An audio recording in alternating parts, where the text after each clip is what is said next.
Hello student, Shri coaching classes में आपका स्वागत है। आज इस वीडियो में हम पढ़ने वाले हैं क्लास 12 का चैप्टर 15। इसमें आज हम पढ़ेंगे बच्चों विटामिन और उसका वर्गीकरण। साथ में बच्चों विटामिन के रासायनिक नाम भी इसी अध्याय में पढ़ेंगे इसी वीडियो में, और साथ में इसमें पढ़ेंगे बच्चों विटामिन की कमी से होने वाले रोगों के बारे में। बच्चों ये बहुत ही इंपॉर्टेंट वीडियो है। इस वीडियो से एक प्रश्न जरूर ही आपको जो है बोर्ड एग्जाम में देखने को मिल जाएगा, इसलिए इस वीडियो को बहुत अच्छे से समझें और सुनें। तो चलिए शुरू करते हैं आज की वीडियो से। और बच्चों इस वीडियो में हमारा जो पहला प्रश्न है वह है विटामिन किसे कहते हैं और इसका वर्गीकरण कीजिए। तो बच्चों जो विटामिन हैं वो हमारे शरीर के लिए जो है बहुत ही आवश्यक होते हैं। बच्चों जो 20वीं शताब्दी थी उसके प्रारंभ में शुरू में यही माना जाता था कि हमारे आहार में भोजन में केवल प्रमुख घटक जैसे कार्बोहाइड्रेट है, प्रोटीन है, वसा है, खनिज है, जल है, यही आवश्यक होते हैं। परंतु जब इनके कई प्रैक्टिकल किए गए कई जंतुओं पर तो पाया कि इनके बिना भी जीवन कठिन हो गया।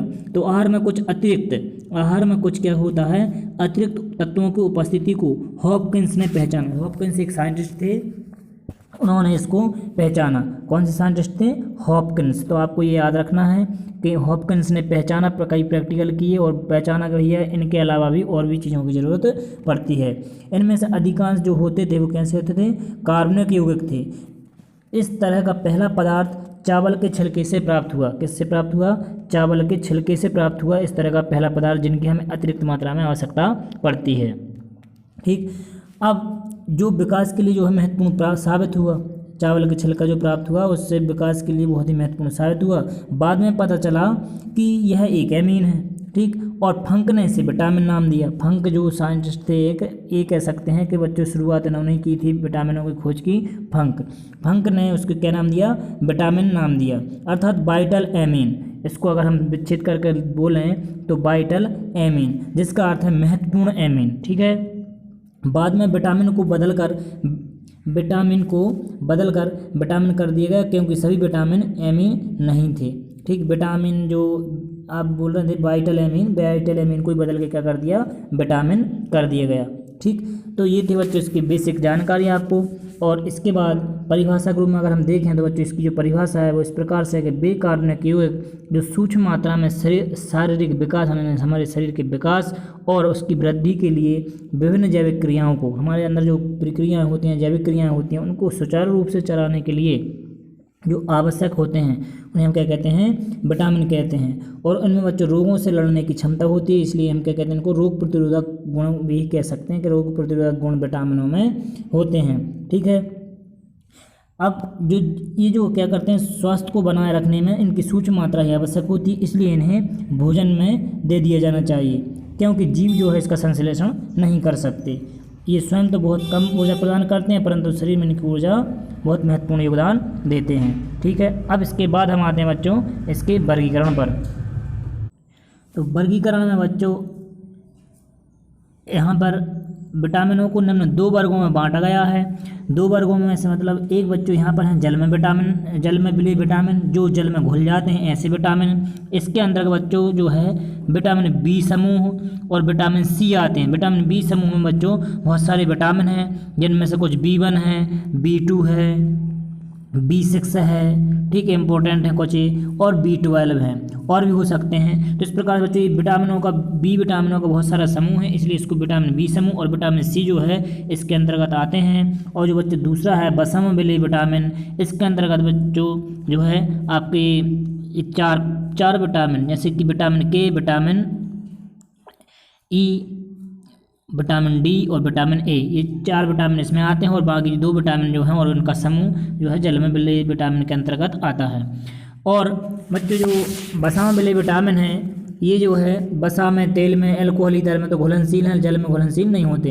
इनको अगर हम अधिक मात्रा में ले लें वसा में विलीय विटामिन को तो ये विषैले हो सकते हैं क्योंकि ये जो है यूरिन यानी मूत्र के द्वारा निष्कासित नहीं किए जा सकते। क्योंकि अगर हमने अधिक मात्रा में ले ली और इनको बाहर कर नहीं सकते तो ये नुकसानदायक हो सकते हैं। इन विटामिनों को अवशोषण के लिए बाइल लवण की आवश्यकता होती है।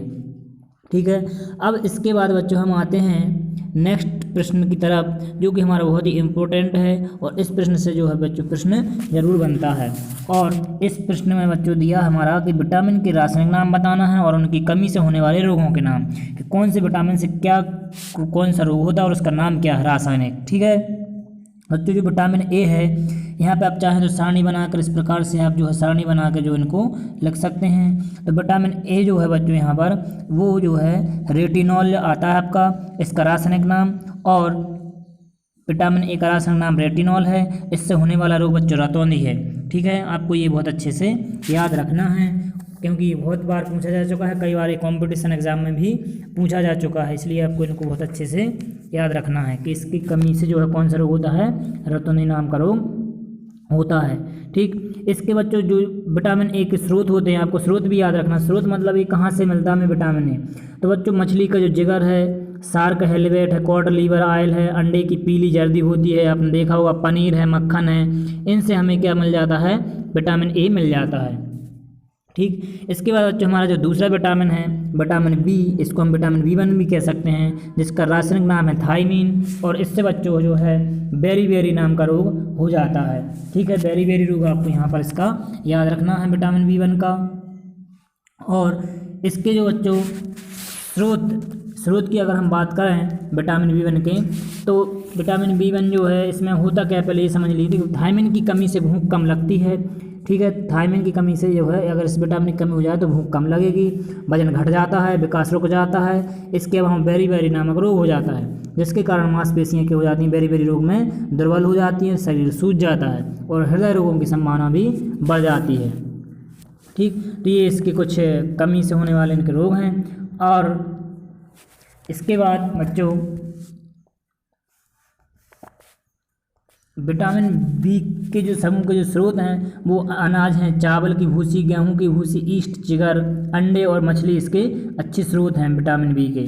ठीक, तो इनको आप यहाँ से ले सकते हैं। ठीक है, अब इसके बाद बच्चों हम आते हैं नेक्स्ट विटामिन, जो कि हमारा है विटामिन सी, और इसका नाम है बच्चों एस्कॉर्बिक अम्ल। तो इसके नाम से समझ में आ रहा बच्चों ये एक अम्ल प्रकार का जो है विटामिन है। ठीक है, यहाँ पे आपको इसको याद रखना है, अम्ल नाम का ये क्या है, विटामिन है। और इसमें बच्चों स्कर्वी नाम का जो रोग होता है, इसमें क्या होता है, मसूड़ों से खून निकलने लगता है, जिससे कि बच्चों ये जो है मसूड़ों में धीरे धीरे जो खून रिसने लगता है, और हमें उस रोग को हम क्या बोलते हैं, स्कर्वी रोग बोलते हैं। ठीक, अब जो इसका जो आणविक सूत्र है, अगर हम इसके आणविक सूत्र की बात करें तो इसका सूत्र भी हम यहाँ बता सकते हैं, क्योंकि एनसीईआरटी की बुक में दिया हुआ है, C6H8O6 इसका आणविक सूत्र है। यह ग्लूकोज का ही व्युत्पन्न है। ग्लूकोज का सूत्र C6H12O6 होता है, इसका सूत्र C6H8O6 होता है, और इसका नाम हेक्सायूरेनिक अम्ल भी है। किसका, विटामिन सी का हेक्सायूरेनिक अम्ल भी इसको बोलते हैं। ठीक है, एस्कॉर्बिक अम्ल को।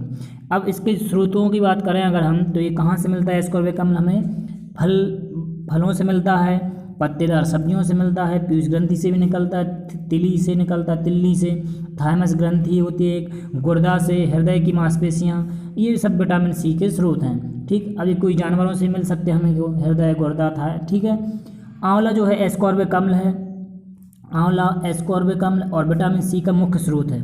आंवला में सर्वाधिक मात्रा में बच्चों जो है विटामिन सी पाया जाता है। ठीक, ये हम पहले पढ़ चुके हैं। अब इसके बाद बच्चों हमारा आता है नेक्स्ट विटामिन डी, और इसका रासायनिक नाम है कैल्सीफेरॉल।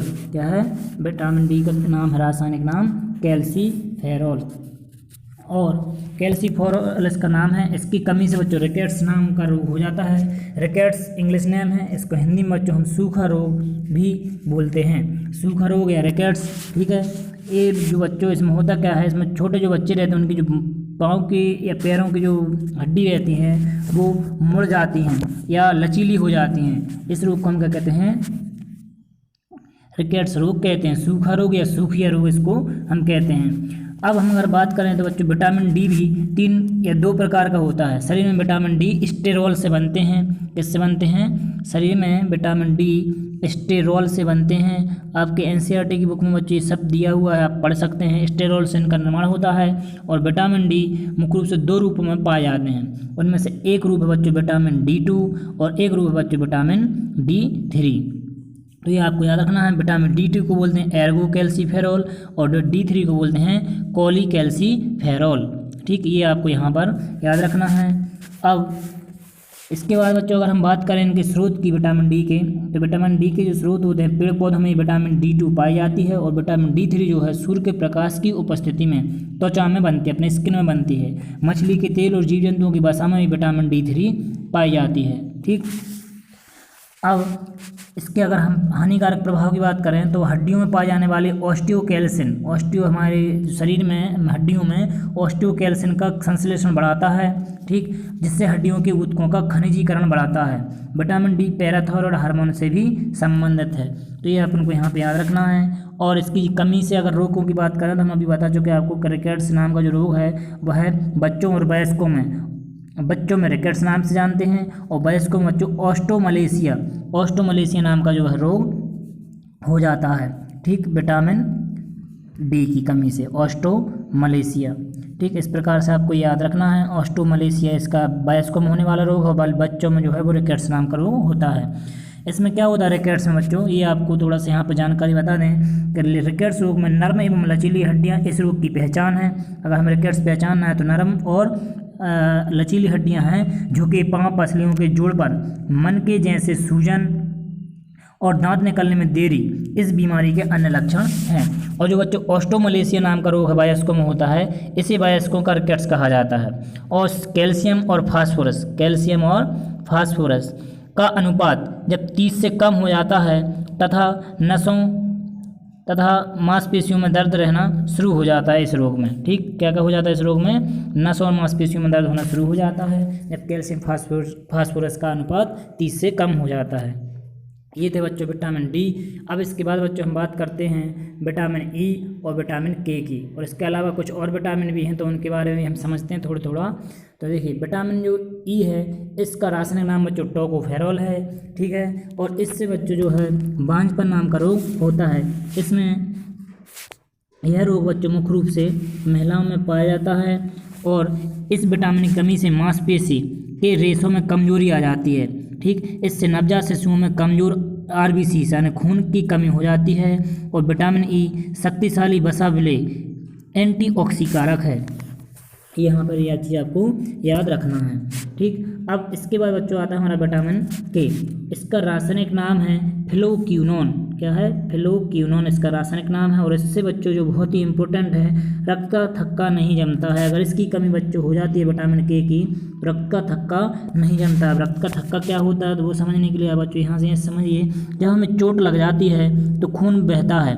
किसी का खून बहुत देर में जमता है और किसी का जल्दी जम जाता है और किसी का बहता रहता है। तो जिसका बच्चों खून बहता रहता है इसका मतलब ये हुआ कि उसमें विटामिन के की कमी है, क्योंकि विटामिन के की कमी से खून बहता रहेगा। ठीक, अगर खून की कमी उसमें विटामिन के की कमी नहीं होगी तो खून जल्दी 2-4 मिनट में उसका जम जाता है और इस प्रकार से उसका खून जो है बहना रुक जाता है। ठीक, तो इस प्रकार से बच्चों यहाँ पे प्रश्न बनता है कि विटामिन के की कमी से खालिस्तान रोग होता है, या फिर भी लिख सकते हैं कि खालिस्तान की कमी से रक्त का थक्का नहीं जमता। और इसी प्रकार से बच्चों एक फाइब्रिनोजन प्रोटीन भी होता है। तो कभी कभी इसका प्रश्न बन जाता है कि फाइब्रिनोजन प्रोटीन की कमी से जो है रक्त का थक्का जमता है या नहीं जमता है। तो फाइब्रिनोजन प्रोटीन की वजह से भी जो है बच्चों रक्त का थक्का जमता है। तो फाइब्रिनोजन प्रोटीन भी होता है। वहाँ प्रश्न में अगर लिख के दे दें कोई विटामिन तो आपको विटामिन के लिखना है। अगर प्रोटीन दे दें लिखा हुआ खालिस्तान प्रोटीन से रक्त का थक्का जमता है, प्रोटीन दे दें नाम लिखा तो आपको फाइब्रिनोजन प्रोटीन करना है। ठीक, अब विटामिन इसके बाद आता है हमारा विटामिन B2।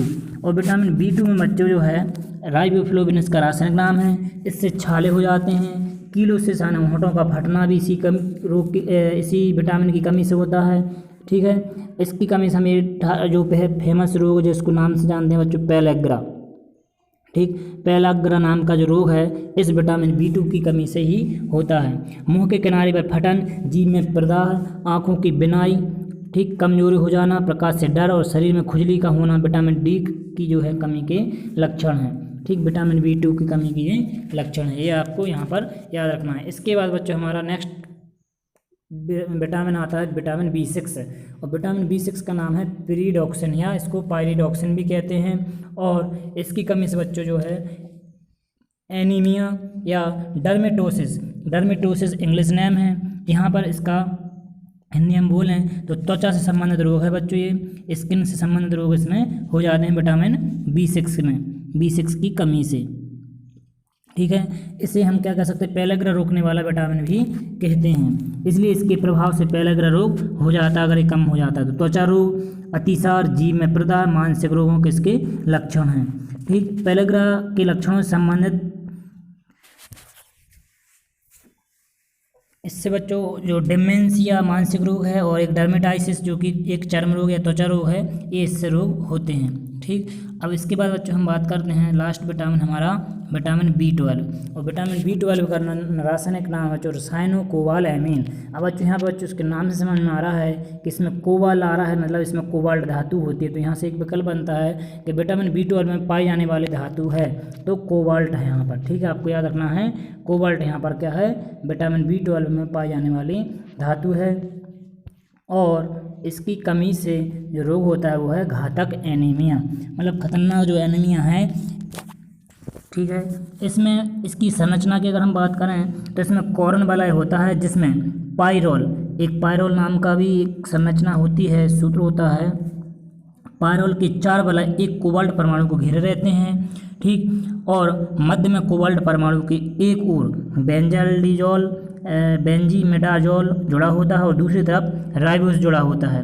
ठीक, राइबोस जुड़ा होता है जो हम अभी आगे न्यूक्लिक अम्ल में पढ़ेंगे। राइबोस जुड़ा होता है, राइबोस एमिनो प्रोपेनॉल और फास्फेट द्वारा पायरोल वलय से जुड़ा होता है।